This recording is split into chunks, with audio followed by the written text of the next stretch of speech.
So far, ito ang loob ng Penn Station.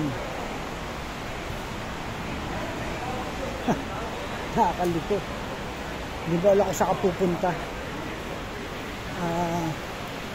Nag-try ako dun eh. Hindi ko naman minamadaling mahanap. Hinahanap ko yung direction na going sa Linden, New Jersey dahil dun ako babalik eh. Hindi naman ako nagmamadali dahil pabalik na ako. Wala na akong plano mag-ikot pa dahil ang init sa main road. Grabe init. Dito actually nasa subway siya eh. Kaya kung titignan mo, very cool. Galing oh, parang may mga bar din sa loob ng train station. Parang siya eh, mall underneath the train station. Natatawa ako kanina. Dito kasi ang hirap ng CR. Lahat ng CR dito, kailangan, lalo na pag food establishment, may bibiling kang pagkain o something, tapos merong password bago ka makapasok sa comfort room. Kaya it took me how many times na magtanong para maituro ako. Doon nag-end up nga ako sa M&M. Yung M&M na candies, may mga gamit din sila eh.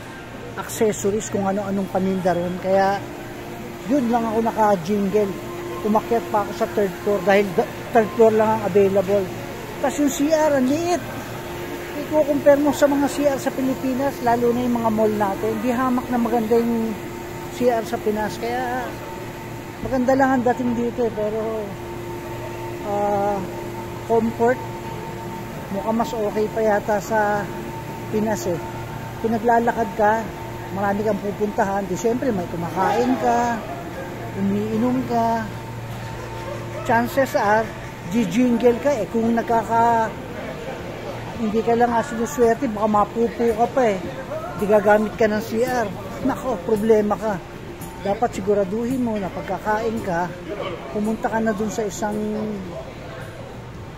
store o food store para dun ka na rin magsi-CR. Ay, ng style dito. Kaya ngayon, ang iniinom kong tubig, maliit lang. Bumili lang ako ng second na bottle nung nung naka-jingle na ako ng una, pero inuunti-unti ko dahil baka ma-jingle na naman ako eh. Kaya ito, ikot-ikot lang ako. Hindi ako nagmamadali para hanapin yung